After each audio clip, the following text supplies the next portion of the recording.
Sure. It's been a little while since I've seen everyone. So welcome. Happy New Year. I haven't seen anyone since the new year. I can't see everyone on my phone. Do we have any guests at this meeting? Carly. Hi, Carly. Hi. Oh, I miss you. Okay.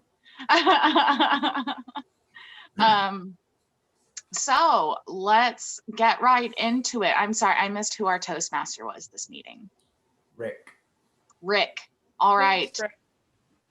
Then I will do a quick pledge of allegiance and then we will move on to Rick, our Toastmaster. So everyone, please join me for the pledge. I pledge allegiance to the flag of the United States of America and to the republic for which it stands, one nation, under God, indivisible, with liberty and justice for all. All right, and now it is our time for our esteemed Toastmaster to begin our meeting. I bring to you Rick Shue. Yay!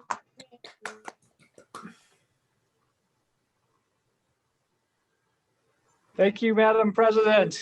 Good afternoon, everybody. Good to see everybody. Let's get going. Before we start, we always have some minor roles to fill. The first role as a Toastmaster that you usually want to fill is the Grammarian, and that is Omega. Is Omega here? I'm here. Let's see. Yes. Okay, I got to change my view a little bit. Okay, so Omega is our grammarian, and the reason we want her spot filled immediately is so she can start zinging people with ahs and uns and double starts like I've already done. We also have a timer. Timer is Ray. I don't see Ray online yet. Would someone like to be timer? Don't everyone jump at once. Oh, okay, Steve Noonan. I can do it.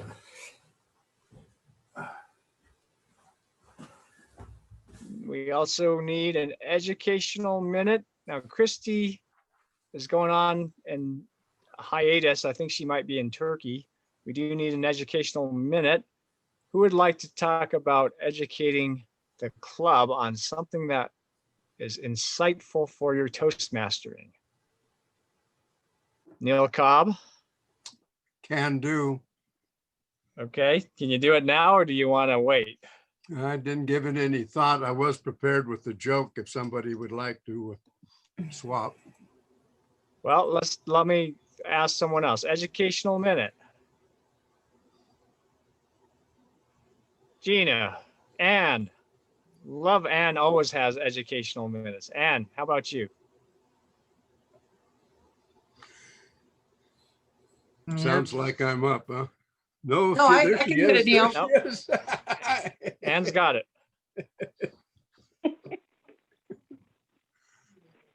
So as we have all settled into our virtual environments, one of the things that I do enjoy reading is getting my virtual edition of the Toastmasters magazine. And they had an article in this month's magazine which really intrigued me.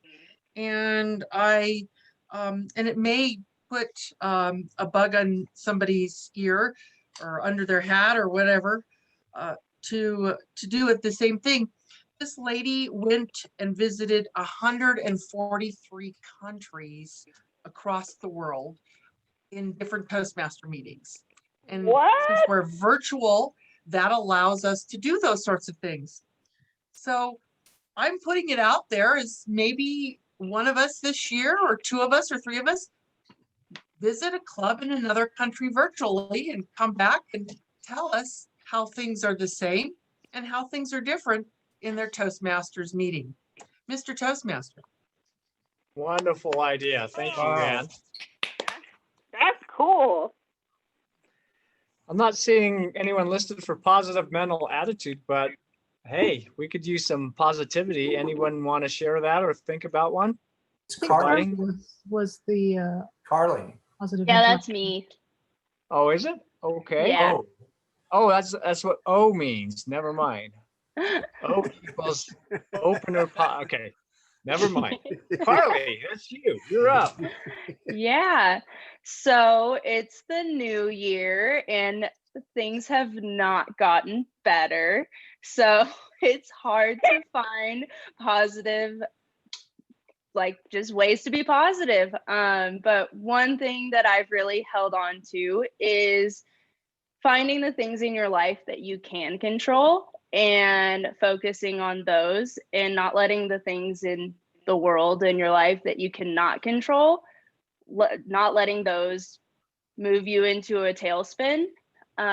So that's really been good for me, is focusing on the things that I can control and really running with that. So that's my positive mental attitude. Yay. Thank you, Carly.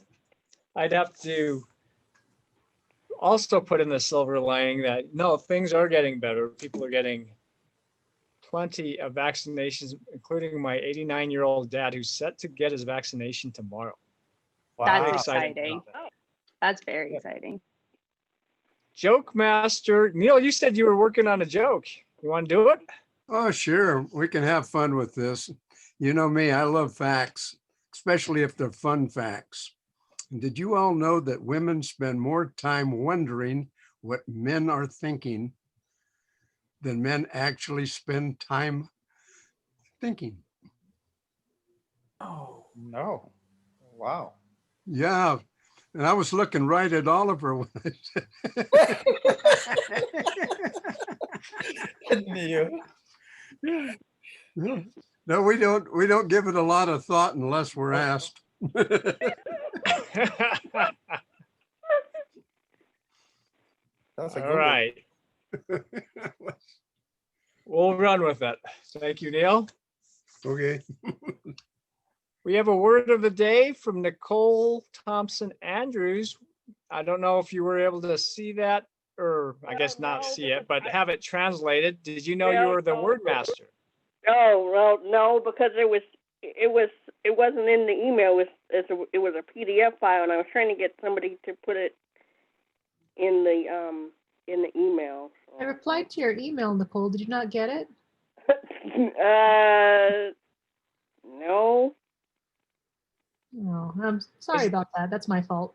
That's okay. I'm sorry I used the wrong word in talking about this. Nicole, is there a word that you think would be nice to use for table topics today before we start?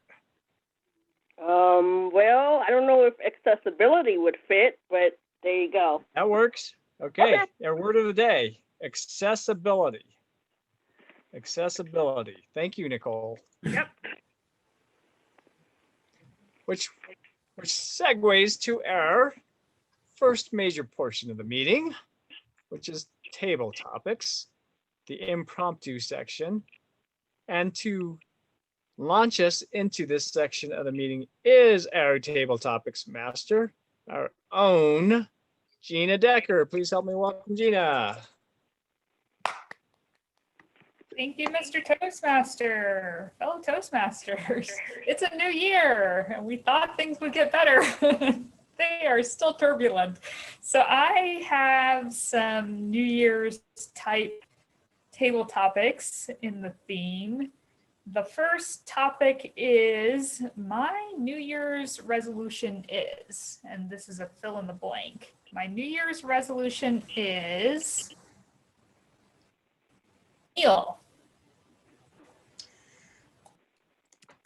Madam Topics Master, fellow Toastmasters, I had told you that I was working on one specific word that I was trying to eliminate from my vocabulary. And I'm going to reiterate the effort because I have done extremely well and I do not want to fall back. I have had many different reasons that I could have said, you idiot, but I didn't. I just said idiot. It was as plain and simple, no ahs, ands, us, or f's, none of them. So I am very pleased. In fact, I am so pleased that I noticed that this is rubbed off on my beautiful bride, Mary. Her kitchen language has cleaned up. Wow. Oh, yes. I'm looking at Gina because she said she mentioned the F-bomb, and I, of course, mentioned Gina to my wife, and she took right off with it. So there is room to clean up your language and eliminate unnecessary utterances of any type. So I'm re-upping on my effort to stay as clean as I possibly can. And with my luck, because I'm running out of time, period, and I'm talking about my age, then I might just make it. Madam Topics Master, that's what my effort is for 2021.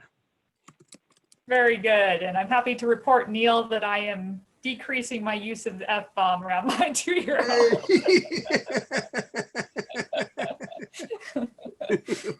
Hopefully, I've been much better at it the last couple months. All right. I'm on a little bit of a health Look kick. at Elsie. I've noticed sluggish energy the past couple weeks. So I'm on a little bit of a health kick. So the next topic is my favorite healthy breakfast. My favorite healthy breakfast is Oliver. My favorite healthy breakfast is pancakes. Indeed, pancakes. I fell in love with pancakes because of my daughter. She's 5 years old. Every time she comes to spend time with me, she insists that she wants pancake. And as a result, I have accessed myself to improving on the preparation of pancakes to her likings. And it goes with whipped creams.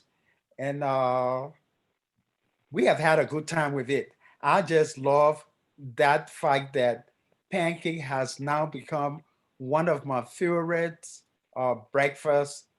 And indeed, it is a very healthy breakfast, pancakes. Thank you, fellow Toastmasters. Right. Well, I'm happy to get my 2-year-old to eat anything. So I think that counts. My favorite healthy lunch is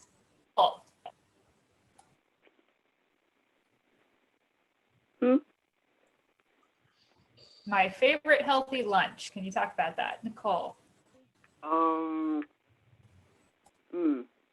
Well,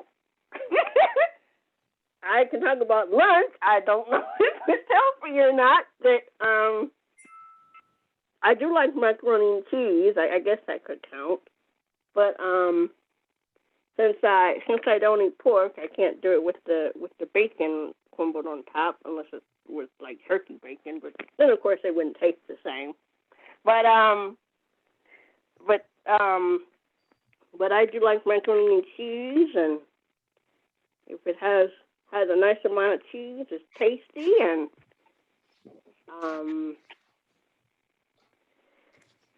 so let's see. I guess that's about it. I don't know.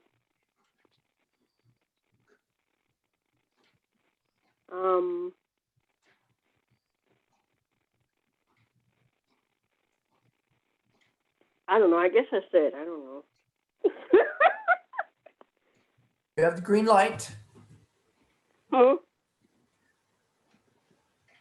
What'd you say? You reached the green light, but are you finished?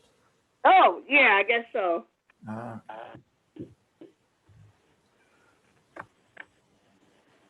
Okay, so Steve said you made your time, Nicole. All right, our next topic, my favorite healthy dinner is. My favorite healthy dinner, Carly. My favorite healthy dinner. It's not exactly a favorite so much as it is really convenient and I can eat it all week. And it is some good old chicken and rice. Which chicken and rice is you can do a lot with it. So right now I have an Indian pepper chicken with rice, and it's very clean. It doesn't make you feel gross when you're done. And healthy food is actually something that I pay attention to a lot. I work out a fair amount and I count my macronutrients. It's very structured and can be very boring. So that's why I try to make it as fun as possible. So chicken and rice, I just cook it on Sundays and eat it all week, fills up my fridge. My roommates love me for that. And it is really just a go-to. So yeah, that is my favorite healthy dinner. Hello, Toastmasters. All right. Might have to get that recipe. Very good, thank you. All right, last topic. We'll say my favorite healthy beverage. My favorite healthy beverage, Elise.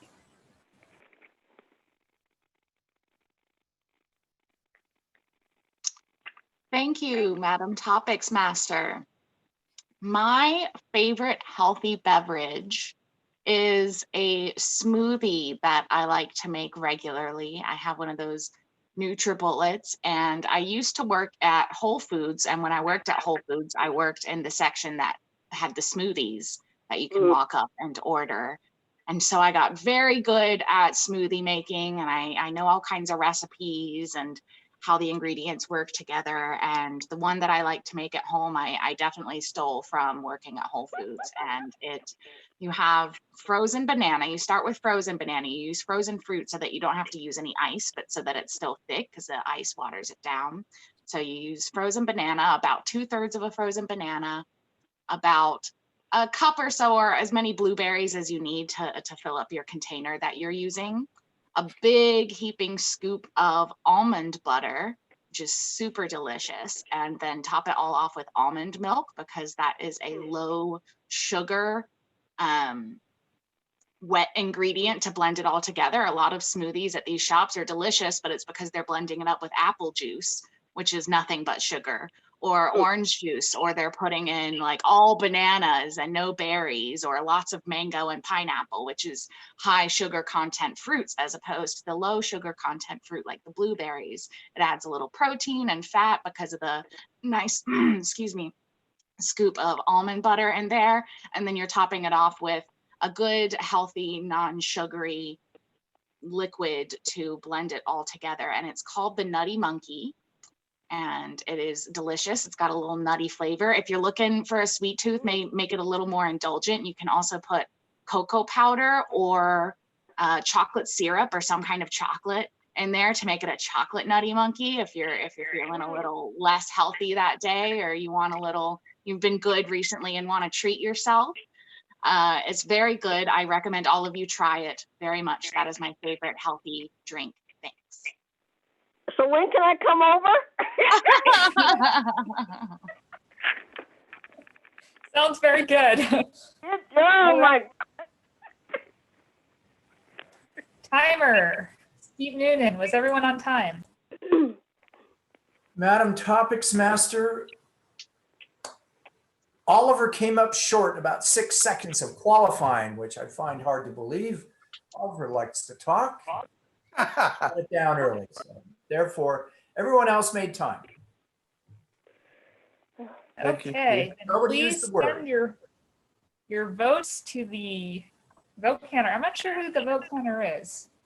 It's also Steve Noonan. So it's a private message in the chat. You can open up the chat and select from the drop down Steve Noonan and put in your vote for the best table topics speaker. And I will return control to our Toastmaster, Rick.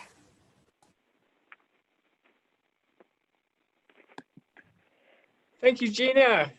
Big round of applause.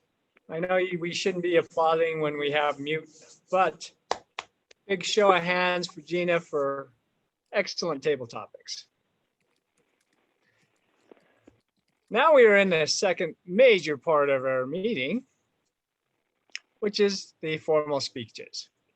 We have 2 speakers, and in this club, our evaluators will actually describe speech goals. Speaker number 1 today is Tony Kenichi, and he will be evaluated by, wait for it, Oliver. Oliver is evaluating Tony. Is that, I don't know if Yes, Tony was able to communicate. So Oliver, would you like to review Tony's goals? I don't know if this is a speech book project or a pathways project. So if you would take it from here, please. thank you, Mr. Toastmaster, fellow Toastmasters. Tony's speech title is One Set of Facts. And his goal is to communicate effectively to a group.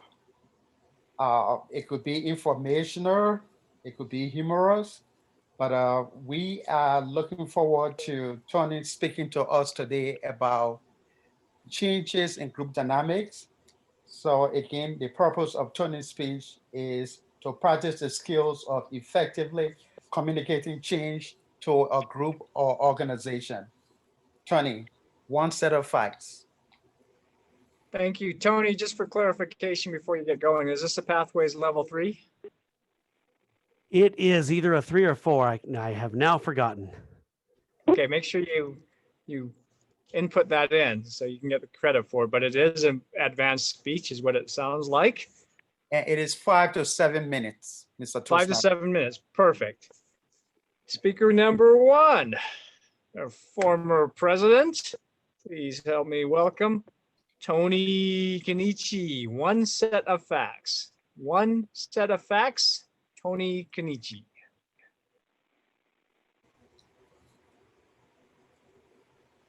Fellow Toastmasters, one of the most serious problems we have right now is that we are arguing from 2 sets of facts. Obviously, there is only one set of facts. You cannot have dialogue in an environment where people use their own personal sets of facts. You can't create meaningful change that can be accepted by enough humans in that environment. You wind up with a giant mess. Do not mistake this for different points of view about one set of facts. That's a natural thing. We can each have an opinion and a point of view. In fact, that's the only way physical reality can work. But some things are simply factual, and we must resolve our points of view within a single set of facts, actual happenings and truths. Something is not true based on who said it. It's true subject to its own merits. On January 6th, a group of people stormed the Capitol of the United States of America, vandalizing our hallowed halls of our government, potentially hunting members of both major political parties, including Nancy Pelosi and Mike Pence, and resulting in the deaths of at least 5 people. This was the logical conclusion of months of attacking the result of a free and fair election before, during, and after the actual election with little to no evidence. How can we heal from this? We can first agree on some facts. In courts of all levels, those who contested the election lost more than 50 times with no victories, including outright dismissals of meritless cases in front of judges chosen and seated during every administration, including the present one. And no one has brought any evidence of a significant amount of election fraud over at least the last 4 years. Yet enough people were led astray by the relentless presentation of an alternative information set as if it were factual, that there was rampant voter fraud and a conspiracy by a deep state to steal the election.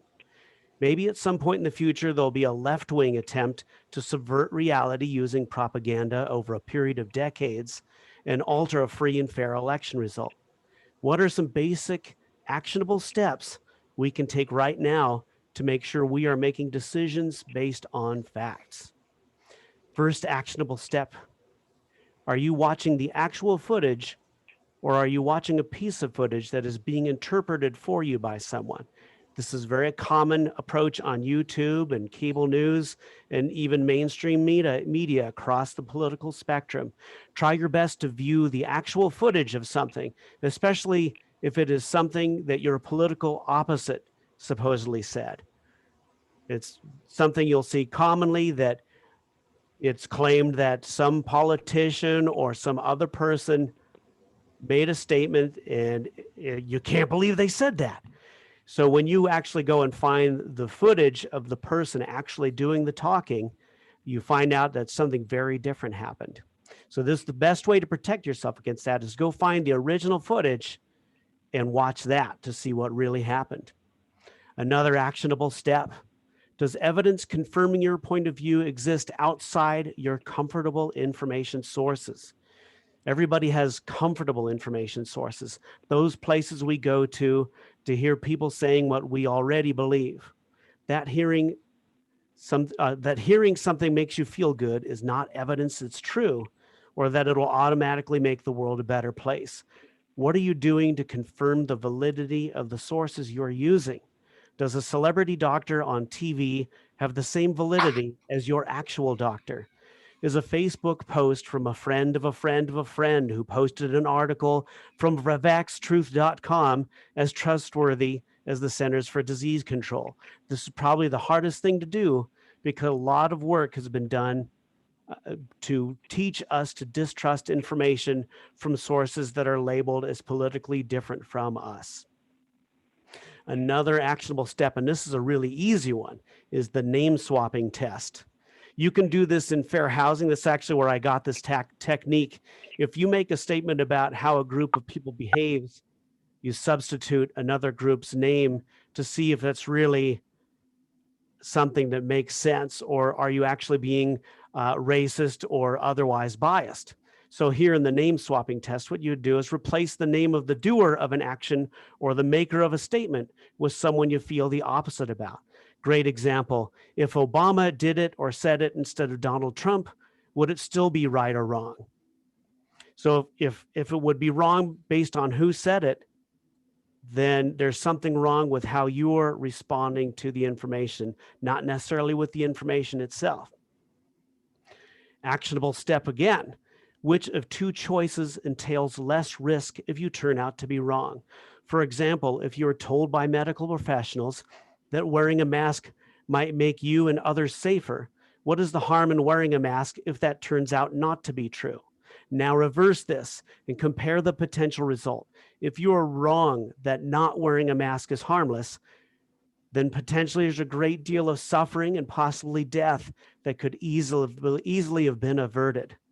These actionable steps all have in common that they help you get in the habit of not taking your information for granted. That's the primary defense against disinformation that can shift us away from sharing a single set of facts. Do not trust any single resource to lead you.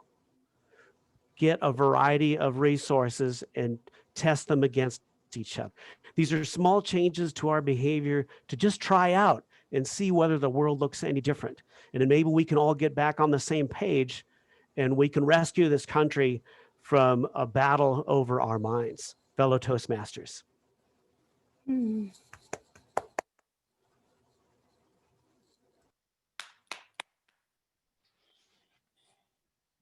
Thank you, Tony. We will take a little bit of a moment of silence. A little bit is not a moment, but regardless, if anyone wants to direct message Tony for feedback on his speech, I'm sure he would appreciate that.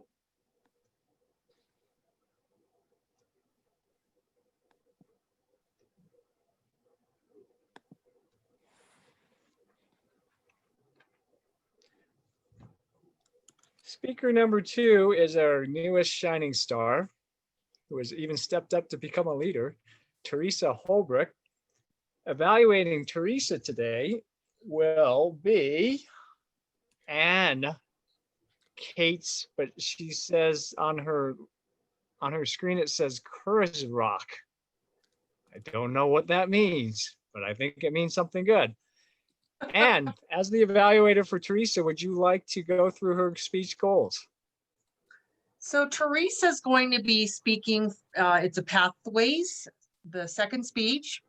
The title of her speech is Confrontation, and she's going to how to interact with rather than avoid the difficult people in one's life. Boy, do we all need that. And she's going to discuss what one can do prior to, within, and after having the tough conversation. And the objective is establishing healthy boundaries and effective communications. And the speech length on this, Mr. Timer, is 2 to 3 minutes. Oh, no, it's 5 to 7. Is it 5 to 7? Okay. Yeah, Steve would be flagging me for sure. Sounds good. Our speaker number 2 just joined us, and in the 3 meetings where she has been a member, 2 of them she will be speaking. Congratulations to her. Please help me welcome Teresa Holbrook. Confrontation, Teresa Holbrook. Well, thank you everybody for allowing me to speak to you today. First, can everybody hear me okay, or do I need to pull this up? Okay. All right. So raise your hand if you've ever had anyone in your life that has been difficult. It could be a difficult personality or a relationship, and your instinct is to avoid them. You don't want to talk to them. You want to leave the room. Well, I've had a difficult personality in my life, my whole life. And about a month ago, it came to a head.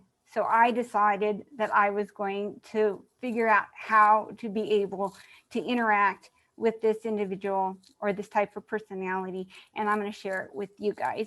So perhaps this can help you with being able to have insight and be able to have that tough conversation. So first, I wanted to share that I'm not sure if you guys know who Brene Brown is, but I've been reading Dare to Lead. And this book has a lot of exercises in it, a lot of resources in order to be an authentic leader and to be able to have those tough conversations with people. So certain few things that I learned. One thing is, let's say you had an episode with an individual and you know that you're going to need to you need to go talk to them. Before you do that, the first thing that you're going to want to do is do something that grounds you or centers you. And that's going to look different for each one of you, but the key and objective is for you to be able to get to a neutral space in it where you're not taking anything personal that just happened. You're wanting to be able to see things clearly, and the focus is to be able to have an understanding. So my go-to when I need to get grounded and centered is my spiritual practice. And that is, I spend time in scripture. I might journalize. I might spend time in prayer. Might do a list of what I'm grateful for, but things that just help me get a higher perspective and to be able to let go of any stress or any feelings. For you, it might be that it's just doing a physical exercise of some sort, going for a run or going outside and get some fresh air. Or it could be something like doing something creative like painting or writing, something that just kind of in a sense comes across as calming and relaxing for you. Then after you've done that, then the next thing would be to research it. Just go online in Google. For me, my personality is a controlling, domineering personality. So all you do is put in controlling personality into the Google and you'll have several hits. And just like Tony said, you're going to want to go to reliable sources like WebMD, Psychology Today. You might even find some YouTube recordings from psychologists or research that have done studies on the topic itself. And across the board, you'll find is that they'll explain what the characteristics are, why a person would be that way, and they would give you some solutions.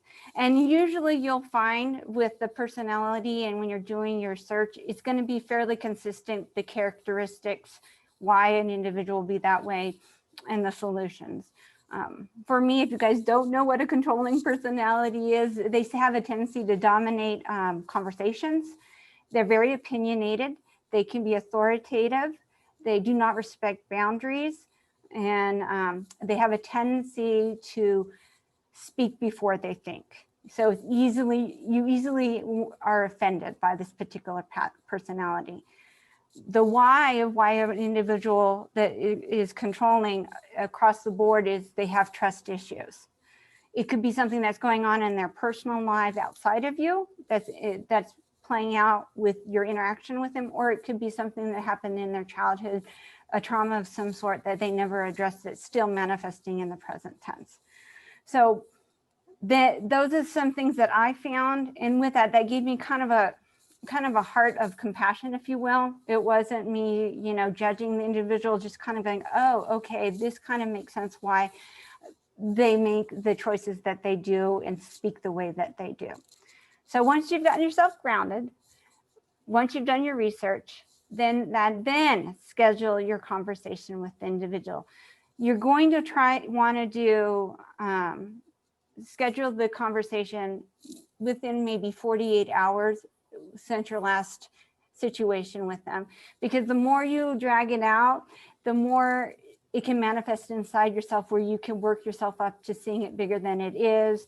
You can get just a little more wound up than you necessarily want to be. So 48 hours, and then you're going to want to have the conversation one-on-one in a private space, just you and them. You want to make sure that it's at a time that's convenient for both of you. With COVID, it's kind of tricky being able to do one-on-one in person, but if you can, do so. If not, maybe do a Zoom meeting. Or if that doesn't work, then do a phone call. The reason why I'm saying those three pieces is because then you have a way of being able to get their tone, eyesight, being able to see what they're actually trying to convey to you. So it's once again being able to have some sort of clarity of what their perspective on things are. So then you've got the appointment, you have the conversation scheduled. In the conversation, what you want to do is, before you have it, once again, you're going to want to do something, maybe 5 minutes of something to get yourself grounded, of letting go of any stress or anything, because the key is that you want to be able to see this objectively and gain an understanding and have clarity and be able to have strong, healthy boundaries with the person. So when you meet with them, kind of put it in their life, just to go, we had a conversation a couple days ago, and I just want your take on how it went, because it seemed like you were a little bit anxious or a little bit taken back in the conversation, and I just want your point of view. And through it out, just like what we've learned in Toastmasters, use active listening. Just respond back with, okay, this is what I'm hearing you say, am I right? And then let them explain themselves to you. And just let it play out. Just go, is there anything else you want to share? Just let them feel like they're in the driver's seat and making them feel important. And then once it's kind of like they've been able to say everything that they needed to say, then say, okay, so how can we together be able to work together as far as having healthy boundaries so that we can get our project done and have a good relationship together? What can we do so this doesn't happen again? So, and just brainstorm so that it's not you telling her that, or him what you need, just working together so that you're trying to reconcile and have a healthy relationship with them. And for me, all it was to be able to take the initiative and start the conversations with her. And that's just me being able to say, this is what I'm doing. It's a workplace person. So updating them, sending a team message to them ahead of time, letting know this is what I'm working on. This is where I'm at on my project. And that's been night and day. So those are the things that you can do. Get yourself grounded, do your research, and schedule the conversation. And here's the deal. You're all in life, you're going to have someone that's going to come across as difficult, or there's going to be a difficult conversation that you're going to have.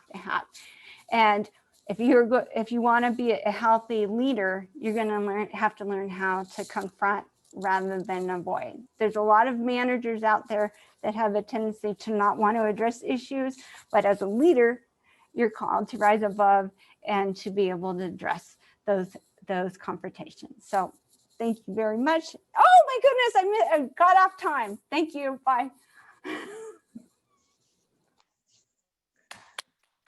Thank you, Teresa.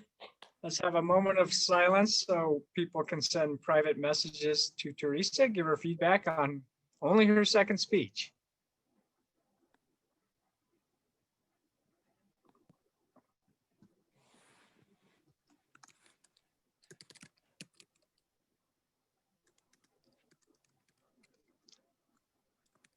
Mr. Timer, can we get a timer's report on speeches?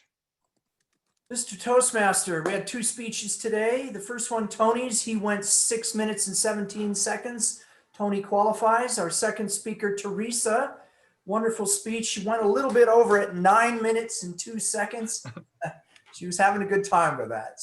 But that's part of Toastmasters, is practicing and figuring out how long things take and everything. So I believe Teresa, unfortunately, did not qualify today, but she will in the future, no doubt. Mr. Toastmaster. Thank you, Mr. Timer. No need to send a private message for Steve Noonan on best speaker. Not like you were not very good, Teresa, but we have the rules and that's how we do it and that's how you learn, but it was very good. I still need more topics votes. I'm short 3 votes and we're pretty close in the race for table topics. Please send your votes for table topics if you haven't done that. We're now transitioning to the third major part of our meeting, which is evaluations.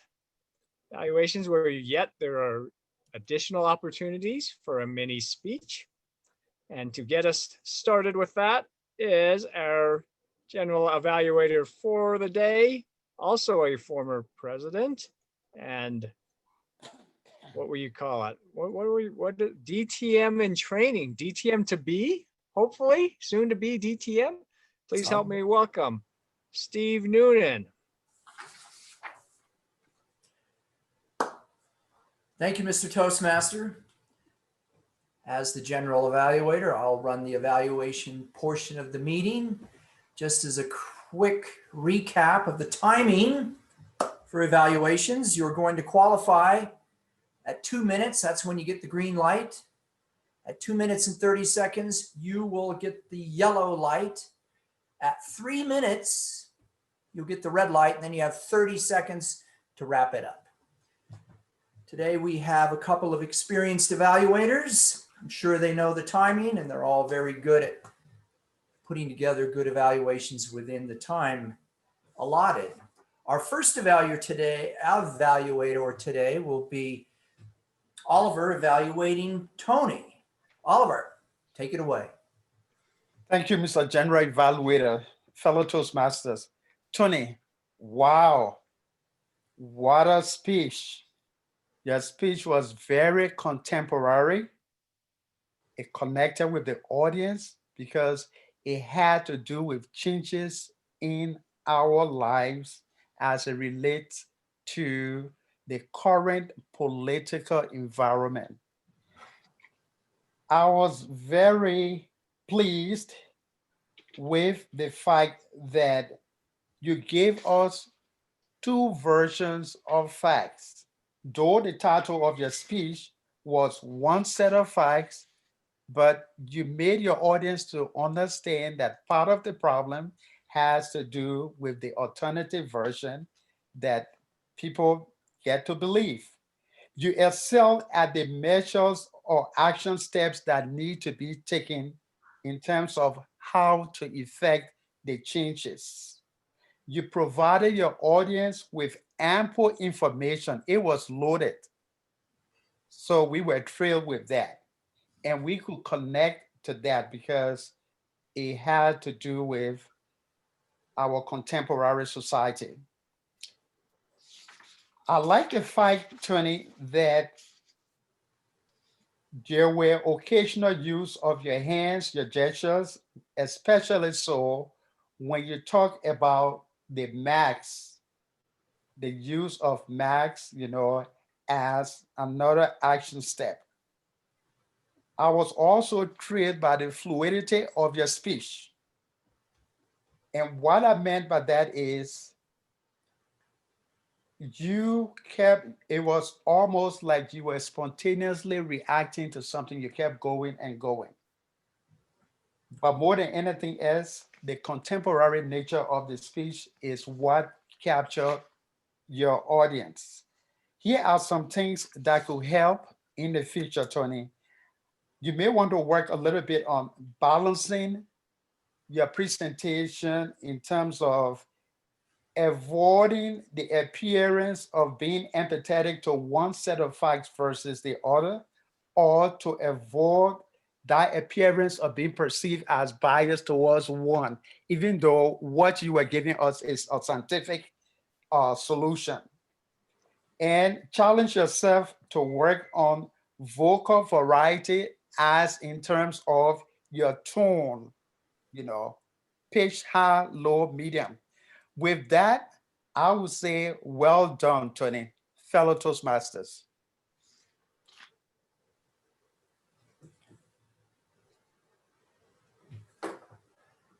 Thank you, Oliver. Our next evaluator, evaluating Teresa Holbrook's speech today, is going to be none other than the former Ann Cates. Maybe we'll get the scoop on that later, we hope. Ann, anyways, it's good to see you again, Ann. I'll let you take Teresa's evaluation away. Ann Cates. Thank you, Mr. General Evaluator, fellow Toastmasters, and most especially Teresa. What a timely subject with all of us in our COVID cocoons to talk about confrontation. It's something that we all avoid, especially now that we can not have to deal with people because we can turn off our video screen. There's a lot of different ways we can avoid confrontation. I was very impressed to hear that this was your second speech and really enjoyed some of the tools that you used. You have great volume, you enunciate very clearly. And again, I have to say your topic selection on confrontation is an advanced speaker subject. I was expecting basically a 10,000-foot overview of confrontation, and you really got us down into the weeds, telling us step by step how to deal with confrontation. And that is something I would like you to work on a little bit more. You had such great content. I was just flabbergasted, writing down notes of everything you were telling us. And in a way, it kind of worked against you because there was so much, we kind of got lost a little bit. What I'd like to see you do is maybe condense a little bit the information that you have. And what I believe would be really powerful is in the course of your speech, I saw these little flutterings of hand gestures at the bottom of the screen. And I kept waiting to see something happening. And I was like, is she going to? And what I'd like to see you do is maybe go, number one, ground yourself. Number two, research at a time in a plan so that you incorporate a couple of simple gestures and concisely give your information so that we as the audience go, oh, that's number two, that's number one, etc. I think that you did a great topic, an advanced topic. I was very, very impressed. I'm looking forward to some more speeches because I blew me away. Second speech. Thank you. Thank you. As your audience, we thank you. Mr. General Evaluator. Thank you, Ann.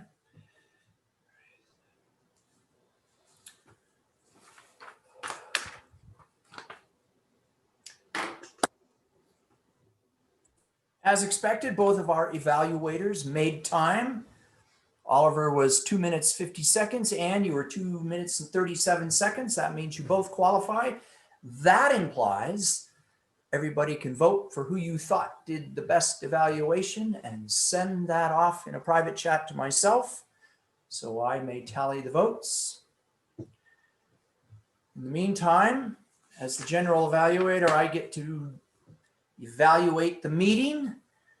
I'm pretty excited to be here. It's good to see 12 people here today.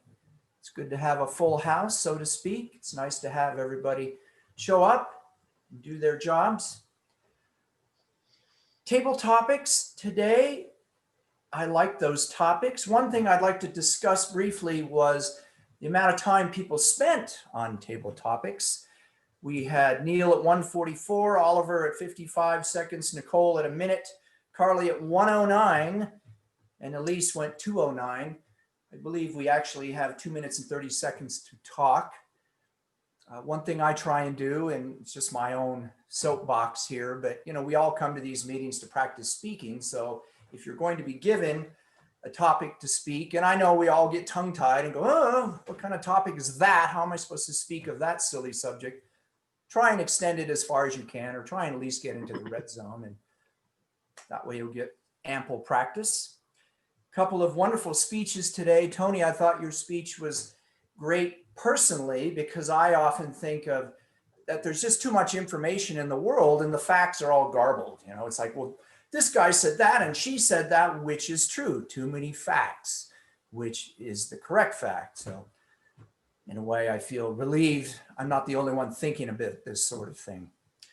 And Teresa, wonderful speech about confrontation. I know it's something we all have fears about. I mean, I personally, you know, it's funny how you talk about you just avoid that person or don't look at him. I don't even want to see him. And it's something that is something we shouldn't do.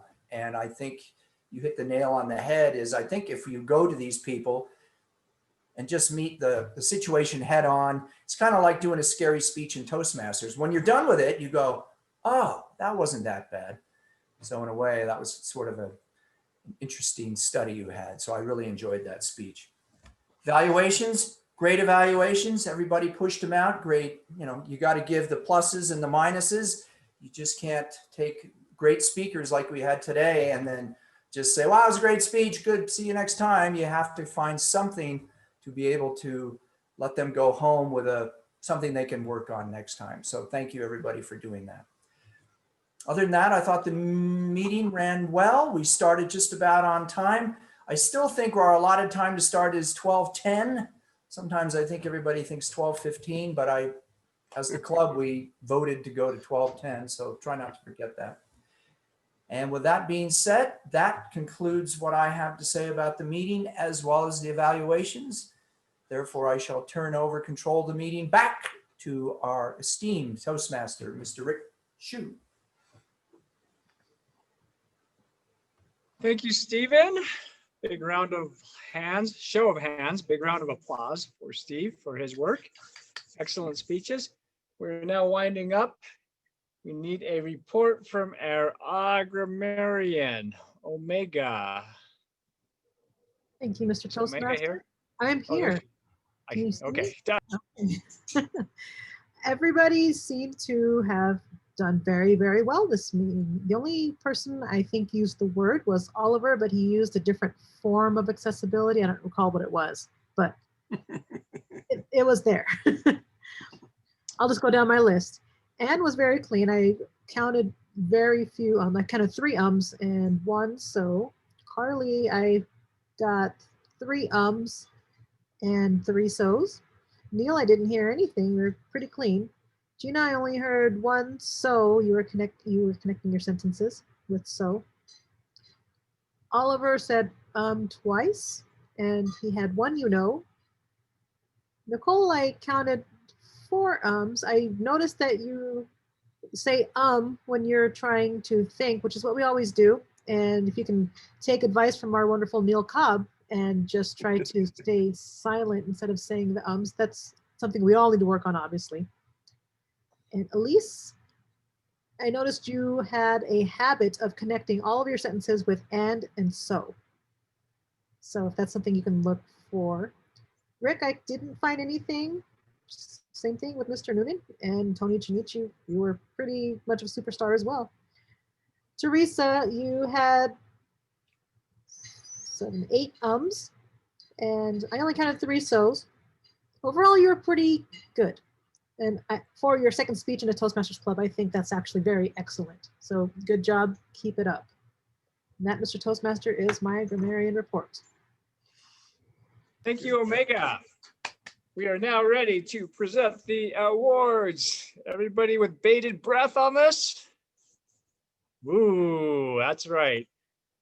For best table topics. It must have been close because I thought the smoothie lady won, but she didn't. It was Carly. Big round for Carly. All right. Best evaluator, also probably pretty close too. Welcome back, Ann Kurzrock. Kurzrock.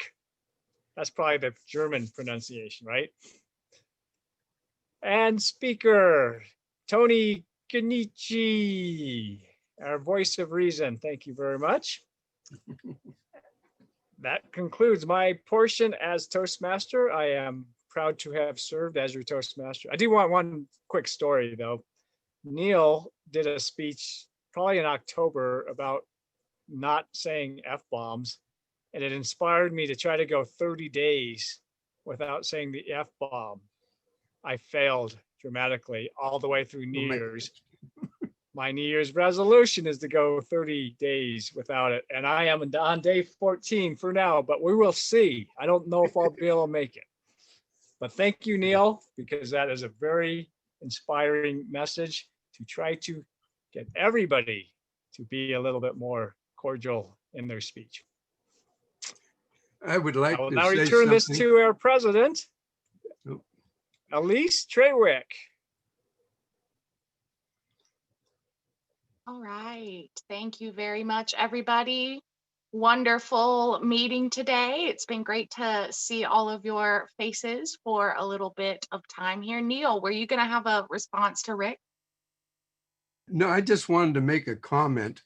I have many, many, many Democratic friends, and I do not talk politics with them because they are far more valuable than what's going on in the world today. Both sides are grateful Americans, and we should run with that. All right. I wanted to add Beautiful. something to that, if that's okay. Okay, go for it. I want to apologize to anybody who may have been offended by my speech, because I probably could have found a different way to convey the same information. I think the techniques for evaluating the quality of information are valuable. But probably in some other venue, I could have arguments with people about the specifics, even though I truly believe that I have the facts. And that's part of the quandary right there, believing that you have the facts, right? So we could have that debate somewhere else, but I probably could have chosen a different center to use for giving you those same techniques to evaluate information in the future. So thank you very much for tolerating me, perhaps skating on the edge of offensiveness, fellow Toastmasters. No.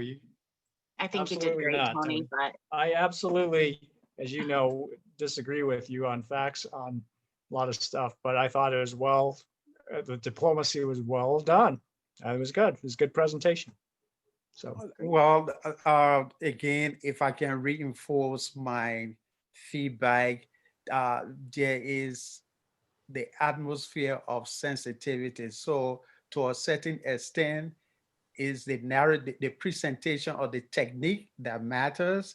So we have to be sensitive to, there's always an opposite and equal reaction theory in life. So we cannot just absolutely say we agree with Tony, you know. I just have to put that 1 cent in. okay. Any other sense before we wrap up this meeting today? All right, wonderful. Thank you, everybody, so much. It's great to see your smiling faces. I will see you all again in a couple of weeks. Have a good one, everyone. Great. Bye-bye.